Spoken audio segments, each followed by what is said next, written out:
No. Martin Pike. You know what Martin Pike was like. He haunts houses where we live in Dunny Pikey. He makes me look like a Like a saint, mate. He makes you look like a saint.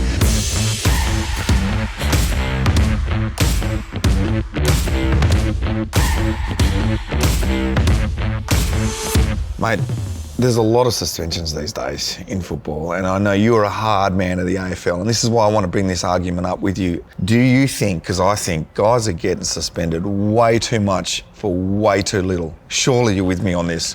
Well, I have to agree to disagree, mate, because Really? let's look at it. Back in our day, it was much different, you know. We used to live by the sword, you die by the sword. You've changed, you know? Dan. You've changed, Danny Southern. Every time I went to tackle someone, Robert, I'd want to kill them. Yeah, to exactly maim. right. And I'd drive them into the ground. You're a snarling doggy, you were. That was What's happened to 30 you? years ago. I've softened immensely, Robbo. But how are you though these days, mate? How's your head? You had a few concussions. I did. And we have to protect the player. Sometimes I worry. I do. There's a lot of us who are really struggling past And players. some of our mates are coming out. They are. And there's a couple big class sort of actions which are taking place, and I have real concern about the modern player. Yeah. You know, the fact that they're sort of put out there, and the concussions is one of them things that we can't jeopardise their health and safety. Absolutely, but maybe the issue is not so much, let's not suspend them for this, let's go back to the way it was. I reckon guys don't understand the rules enough. They change the rules so quickly, like this tackle thing at the moment. What's going on there? We used to tackle like crazy, hard.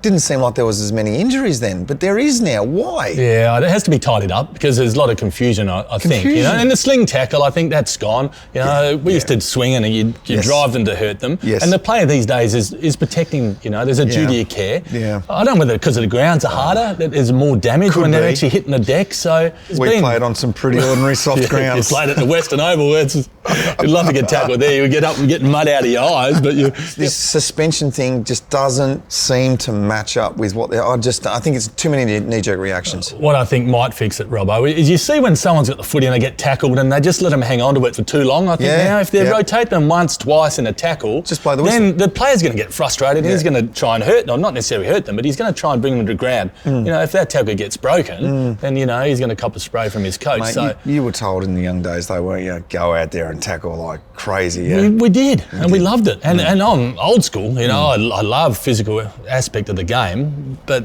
this day and age, we just have to protect the players. I know it's gone a little bit far with the tackle and the sort of no clarity around it, but I just reckon you've got to get yourself prepared for it. I remember a day against North Melbourne at Etihad Stadium, hardest ground in Australia because it's got a car park under it. It's I remember playing on that. Martin Pike, you know what Martin Pike was like. He haunts houses where we live in Dunny Pikey. He makes me look like a saint, mate. He makes you look like a saint. I've got tackled by Martin Pike, and I reckon I've gone around 4 times before he lifted me up, and he drove me so far into the car park below. But I knew it was coming. I knew I was going to get hit. I knew it was going to hurt, and I reckon I was ready for it. Maybe this is the issue. We just got to get out there and practice getting tackled hard. Bring your mouth guards. Remember the coaches say, bring your mouth guards after you've been flogged. You knew you got to win it, and then you were trying to hurt your teammates because you want to get a going the next week. I agree with you. There's confusion. So the argument is, let's just educate a little bit more. Not so many knee-jerk reactions. Let's educate. Yeah. Yeah, I think so, and fine-tune the rules that the player knows, and the umpire is going to be consistent. That okay, if you hold it for 2 seconds, whatever it might be, you've been spun, then it's going to be holding the ball. If they call holding the ball early, then I think it might solve some of the issues. You're a voice of softened reason these days, Danny Southern. Thanks, Robert. Who would have thought, eh? You're like a fine wine. I love you. Don't judge a book by a cover.